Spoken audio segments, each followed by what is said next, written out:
excuse me, I'm gonna name some rules off for you, some prison rules.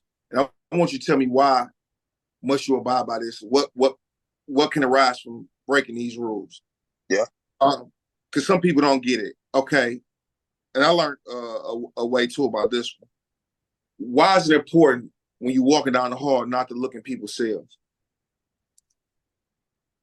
I mean, hear no evil, see no evil. Like you might walk down the cell, down the hallway and look at somebody's cell and they end up having sex. You don't want to expose yourself to that. You might be walking down there, he might be, in that fighting or killing somebody. You don't want to expose yourself to that. And so like, you in prison, the etiquette is hear no evil, see no evil, keep it moving. When I'm stopping at your door for whatever I gotta discuss with you, we are discussing when you come out. Ain't no you could be walking down there and it could be just the dude that jacking off. Yeah. So that's why in an early age I was taught when you're moving down them hallways, don't be looking at dude's cell. Because there's no telling what you're gonna be exposing yourself to. Damn. Not paying up on excuse me, gambling without the actual funds. Can And this that go happens a bad? lot. Yeah, that could go real bad. You get your head bust. You thinking, we got this proclivity to believe like, man, I'm gonna win. Like he can't see me, so I'm gonna go in here. You ain't got the money to pay him if you lose, but you ain't even considering the repercussions and consequences. You just thinking like, ain't no way I'm about to let this fool beat me, right? So you only calculating the pros. You only calculating the come up. Like I got him. You know what I'm saying? You already done spent that money before you even won, right? Because that's how unfocused you are of what could possibly go wrong if you didn't. You already count your wins, your profit, but then you lose, and reality kick in. Damn, I'm gonna pay this fool. So now you want to go around asking your homeboys to borrow some noodles and some soaps and stuff, bro. You know what I mean? Now you want to, and if all else fail and you can't pay this dude his money, he gonna feel like you done mistook his kindness for weakness, or you trying to play him crazy or play him soft, and he can't. Just like I was telling you about the incident, like you can't let nobody take your Walkman, because if you allow somebody to do that now, ain't no telling what somebody else gonna try to come do to you later. And so now this guy got to prove himself to you because you played with him. You played games right in his face.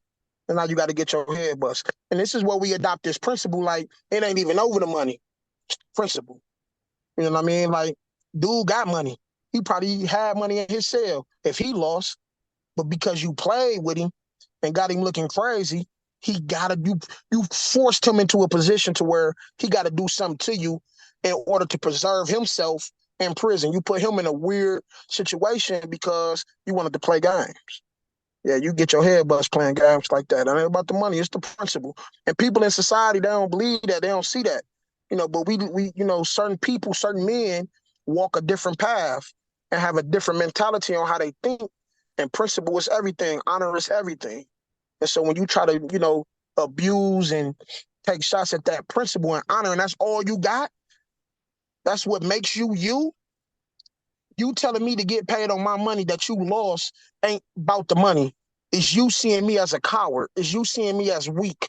Is you saying whatever principles and honor that I have doesn't factor into the way that you think? You don't consider me in the way that you should be considering me. Now I'm going to show you why you messed up.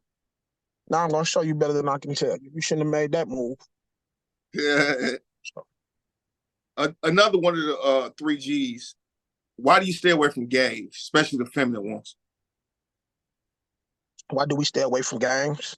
Gays, Oh, especially the games. feminine.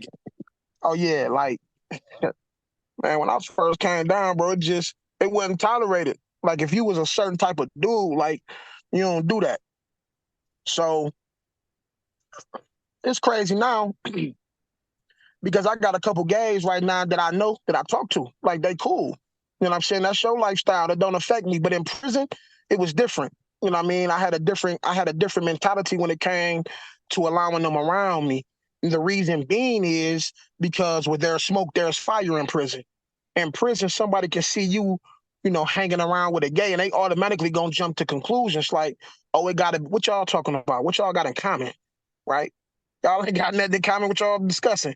You know what I'm saying? Why you just hanging out with dog? right? And it can be perfectly innocent to somebody, but if you affiliated on top of that, you violating all type of rules of conduct, because when you affiliated, it's like you representing an entity bigger than you, and you don't want no shame to come onto that entity. So you have to always be mindful how I move, and the things that I do will reflect other people that I hang with. So if they see me running with gays, and it's gonna reflect what I represent in a negative light. So that's one. That's one reason. The second thing is, it's like when you in prison, you already deprived of women. You see what I'm saying?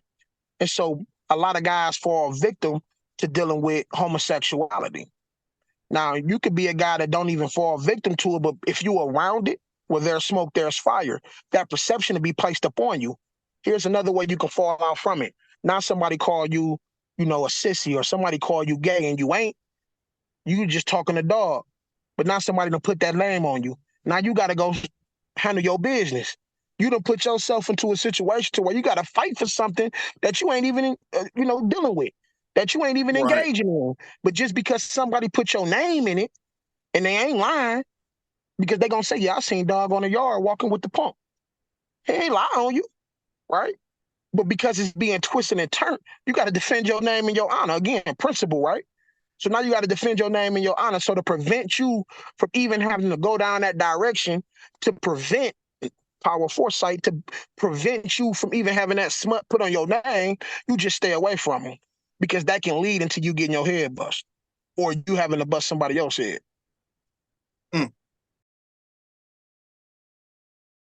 You're not a hustler, you keep getting in front of, you just can't flip it. You ain't really got it, you P. Diddy, you be remixing. Oh, where you just got a new Glock? That's a free biscuit. Penny Tupac know what's up, you know on the mill tick.